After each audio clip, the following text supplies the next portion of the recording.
अब कुछ दिन पूर्व हमने एक पोस्टर देखा जो धीरेन्द्र शास्त्री के आधिकारिक चैनल से प्रकाशित किया गया था, इंस्टाग्राम, फेसबुक, ट्विटर सब जगह था। हमने वो पोस्टर अपलोड किया तो लोगों ने कहा फेक आईडी है, पहले जांच पड़ताल कर लो। हमने जांच पड़ताल करके ही वो डाली थी। अंबेडकर को क्या लिखा है, भारतीय संविधान निर्माता भारत रत्न बाबा साहब अंबेडकर को कोटि कोटि नमन कर रहा था धीरेन्द्र।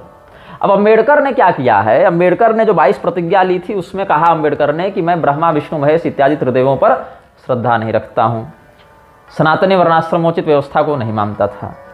एक कार्टून बड़ा प्रसिद्ध हुआ था जिसमें राम और कृष्ण दोनों पर ब्रह्मावतारों को पेड़ में बांधकर अंबेडकर कोड़े से मार रहा है। अंबेडकर ने मनुस्मृति जैसे सर्वमान्य सनातनी शास्त्र का दहन किया, विरोध किया। अंबेडकर नास्तिक बौद्ध बन गया। अंबेडकर का बाप सूबेदार था। अंबेडकर पढ़ा मिशनरी स्कूल में, लेकिन अंबेडकर ने गाली दी ब्राह्मणों को। हालांकि अंबेडकर का स्वयं का सरनेम भी अंबेडकर नहीं था, उसने भी ब्राह्मण से उधार लिया वो सरनेम। और संविधान निर्माता की जहां तक बात है तो उस समिति में कितने लोग थे और किस पद पर थे ये अब किसी का छिपा हुआ रहस्य नहीं है। अंबेडकर की उस समिति में क्या हैसियत थी और उसकी बात का क्या महत्व था, इसको कहीं भी आप पुष्ट कर सकते हैं।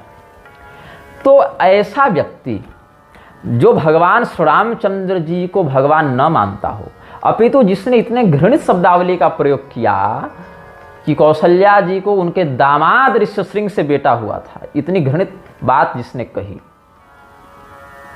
उस व्यक्ति को ये धीरेन्द्र, ये नालायक प्रणाम कर रहा है। स्वयं को हनुमान जी का भक्त बताता हो, कृष्णचंद्र ठाकुर इसको हनुमान जी का अवतार बता कर गए हैं। ये चापलूसी। जिस व्यक्ति ने वर्णाश्रम व्यवस्था का विरोध किया, जिस व्यक्ति ने स्वयं अंग्रेजों की गुलामी की और गाली ब्राह्मणों को दी, जिस व्यक्ति ने सदैव सनातनी देवताओं का तिरस्कार किया, अपमान किया, हिंदुत्व को जिसने बीमारी कहा, सनातन धर्म को भारत की बीमारी कहा, जिसने वर्णाश्रम व्यवस्था को बीमारी कहा, जिस व्यक्ति ने यह कहा कि मैं ब्रह्मा विष्णु महेश इत्यादि देवताओं पर निष्ठा नहीं रखता हूं, उस व्यक्ति को धीरेन्द्र नमन कर रहा है। इस दावे के साथ वो भी श्री रामचंद्र जी को जो वेश्या के समान, मतलब क्या कहें उसको, व्यभिचार से उत्पन्न पुत्र बता रहा है। भगवान मनु के वंश में उत्पन्न श्री रामचंद्र जी का जो नाम जप रहा है, ऐसा धीरेन्द्र मनुस्मृति का दहन करने वाले अंबेडकर को प्रणाम करता है। और तुम्हें लगता है तो हिंदू धर्म के लिए कार्य कर रहा है। मैं धीरेन्द्र शास्त्री को हिंदू ही नहीं मानता। जो दोषी है उसके लिए तो दंड का ही विधान है, और अगर दोषी के लिए भी पुरस्कार का विधान कर दोगे, पापी के लिए भी पुरस्कार का विधान कर दोगे, तब तो तुम भारतीय न्यायपालिका बन गए, तब तो तुम धर्म संगत संस्था नहीं रहे ना। अगर दुष्टों को भी अगर तुम छोड़ने लगोगे, दुष्टों के पीछे भी तुम्हारा हृदय भय से कंपित होने लगेगा, तब तो तुम जुडिशरी बन गए ना। लेकिन अगर तुम दंड का सही पूर्वक पालन कर रहे हो, न्याय सही से कर रहे हो, अगर तुम सही तरीके से सही को सही और गलत को गलत कहने का साहस रखते हो, तब तुम धर्मनिष्ठ संस्था हो। नहीं कर सकते हो, तब तो तुम न्यायपालिका बन गए, या फिर तुम विधानसभा बन गए कि भैया कल तक जो है सो व्यभिचार करना पाप था, मतलब अधर्म था, कानून के दृष्टि से भी गलत था। अब क्या है कि सारे के सारे विधायक, सांसद, नेता, मंत्री, जज व्यभिचार में लिप्त होने लगे, तो कह दे भैया ये धारा ही हटा दो, काहे को इसको गलत मानोगे, अब हम लोग सब इसी में लिप्त हो गए तो सबको सही कर दो। हाँ, अभी मैं कुछ दिन पहले हिमालय की यात्रा से लौटा, गाँव गाँव में दारू की दुकान मिल जाएगी लेकिन दवा की दुकान नहीं मिलेगी।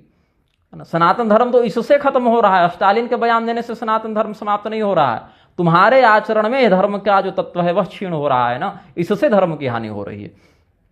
तुम्हारे अंदर जब धर्म स्थित रहेगा, आक्रमण क्या पहले नहीं हुए? अरे भैया मैं तो कहता हूं जिस समय तुम्हारा माथा पकड़ पकड़ कर लोग काट रहे थे, हाँ, कि शिखा कटवाओ या माथा कटवाओ, तुम्हारे पूर्वजों ने माथा कटवाना स्वीकार किया लेकिन शिखा कटवाना स्वीकार नहीं किया।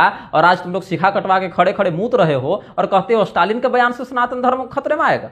हाँ, और उस पर बोलिए, उस पर हम क्या बोलेंगे? हम तो स्वयं देख रहे हैं तुम्हारे पास न शिखा है, न तुम्हारे पास यज्ञोपवीत है, न तुम्हारे पास गायत्री है, और जिसके पास गायत्री और यज्ञोपवीत है वो उसका अधिकारी भी नहीं है।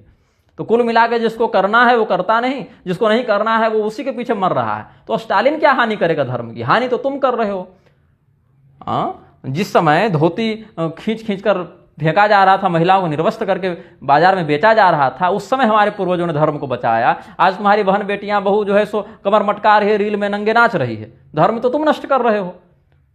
तो धर्म वहां से बचाओ जहां से उसका आधार जुड़ा हुआ है, आचरणगत आधार जुड़ा हुआ है, वहां से नहीं बचाओगे तो स्टालिन को कोई आवश्यकता नहीं है, वो तो स्वयं धर्म नष्ट ही कर रहे हो तुम। 40-50 वर्ष जाते जाते देखो, धोती साड़ी से जींस पैंट पर आ गए, जींस पैंट के बाद मिनी स्कर्ट पर आ गए, उस बाद नंगे घूमने लगे। लड़कियां जो है सो अंडरवियर में घूम रही हैं, लड़के साड़ी पहन के घूम रहे हैं, सिखा कटवा के घूम रहे हो, जनेऊ तोड़ के घूम रहे हो। उसके बाद भी शुद्धि अशुद्धि का भेद नहीं, जूठा सखरी का भेद नहीं, उच्छिष्ट का भेद नहीं, बासी यातयाम का भेद नहीं, और इतना तक छोड़ दो और तो और हटा दो। तुमको तो इतना भी भेद नहीं अब समझ में आ रहा है कि हमारे सनातन धर्म के मान्य ग्रंथों को कम से कम प्रामाणिक ही मान लें। नहीं, वहां भी ये मिलावट है, ये ऐसा है, भगवान ऐसा नहीं कर सकते, वैसा कर दिए, ये सही वो गलत में लगे रहो फिर। तो इससे जो है धर्म की हानि तो युगगत रूप से हो रही है। अपने साथ कुत्ता सुला रहे हो, अपने साथ बिल्ली सुला रहे हो, अपने साथ सुअर पाल रहे हो, अपने साथ कुत्ता सुला रहे हो, उससे रक्षाबंधन कर रहे हो। हाँ, कुत्ता के माथा में तिलक लग रहा है, कुत्ता को राखी बांधी जा रही है, कुत्ता से राखी बंधवाई जा रही है। भैया कुत्ता को अपनी माँ के पास भेजो, एक आध भाई पैदा करवा लो। हाँ, बुरा लगेगा सुनने में, लेकिन सुनो, और अगर नहीं समझ में आ रहा तो फिर से इसको रिपीट मार कर सुनना। हाँ, शायद तुम्हारा एक आध भैगना या एक आध भाई पैदा हो जाए उसी के सौजन्य से। तो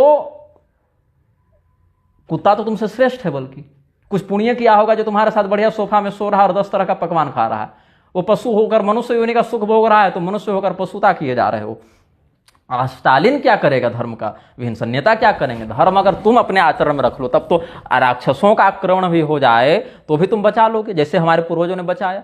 और नहीं भैया, तो बिना कोई आक्रमण का तुम घर बैठे अपने धर्म की हानि स्वयं अपने हाथों से कर रहे हो, आत्महत्या कर रहे हो ना। फांसी लटक जाओगे तो किसको दोष दोगे? स्वयं का ही प्रमाद उसमें है ना।